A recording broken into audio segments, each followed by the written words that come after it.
Streets of Rage 2 is not only a childhood favorite beat-em-up, but it's also one of my favorite games of all time. In 1994, my brother and I rented this game from Stars and Stripes Video, a local store in the small Illinois town we lived in. I remember because I'd also picked up a new toy at the store, the Chromium Terminator toy from the 90s toy line, and that was a weekend of playing with my new toy and beating Streets of Rage 2 multiple times. We spent those 3 days for $3 to rent playing the crap out of this game.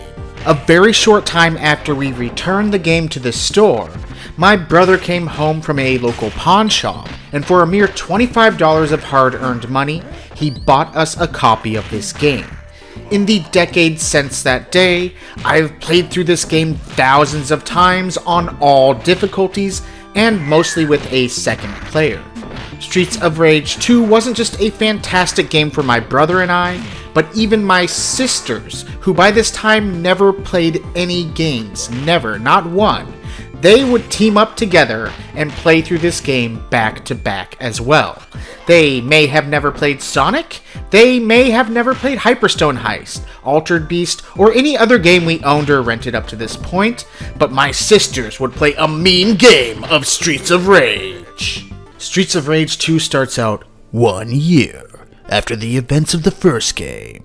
The day after meeting up with Adam and Blaze to celebrate the 1-year anniversary of saving the city from Mr. X, the leader of a sinister group known simply as the Syndicate, Axel receives a frantic phone call from Eddie Skate Hunter, Adam's little brother. His house has been trashed, and Adam is nowhere to be found.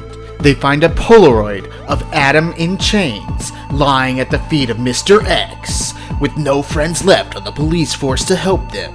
Axel, Skate, and Blaze are joined by Axel's friend and pro wrestler, Max Thunder, to rescue Adam and take down the Syndicate once again in a town overrun by gangs and thugs, where the streets are filled with violence, and the people in the city are once again helplessly put at the mercy of Mr. X. 4 vigilantes come together to put this city back in order and take down Mr. X once again. In a town where people fight people and beat the crap out of each other, it's called Streets of Rage, at a local rental store near you. Maybe if you're in the San Bernardino area. Actually, if you're just at this one rental store, it's actually just kind of on a VHS tape that someone recorded over episodes of MacGyver. But you can still find this video coming to that one local store near you. The Streets of Rage series is Sega's take on Final Fight. It even borrows some enemy types.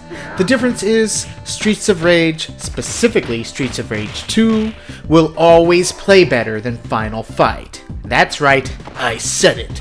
Gauntlet thrown down. Streets of Rage is better than Final Fight. Final Fight's still awesome though, I'm not really trashing that game. Just not the Super NES port of the original, screw that port, and I can't afford Final Fight 3, but I actually did rent it and that was actually a really good game, so Final Fight, still a great series. And technically when you get to it, even if Streets of Rage did sort of rip off Final Fight, everyone ripped off of Double Dragon, and that's the inspiration for both when it comes down to it. Either way, Streets of Rage 2 is still the best in my book. Yeah, perhaps I'm biased due to the many years of great memories this game has provided, but an overwhelming portion of my 16-bit gaming days were spent renting and playing the best and worst beat-em-ups of that entire generation of gaming. So I did play enough beat-em-ups to make a fair assessment, and I have since the 16-bit era as well. The 32-64-bit era didn't really have much unless you owned a Sega Saturn. Fighting Force and Gekaido, meh. But either way, still one of the best beat-em-ups of all time, my personal favorite. Streets of Rage 2 upgrades the original Streets of Rage with new moves, larger sprites, and some of the best music, not just on the Genesis. Genesis can't do sound, but some of the best gaming music of all time. Playing the game by myself, I find the normal difficulty to be the most enjoyable, only getting really hard for me near the end of the game. However, this is a game that needs to be played with 2 players for the best experience.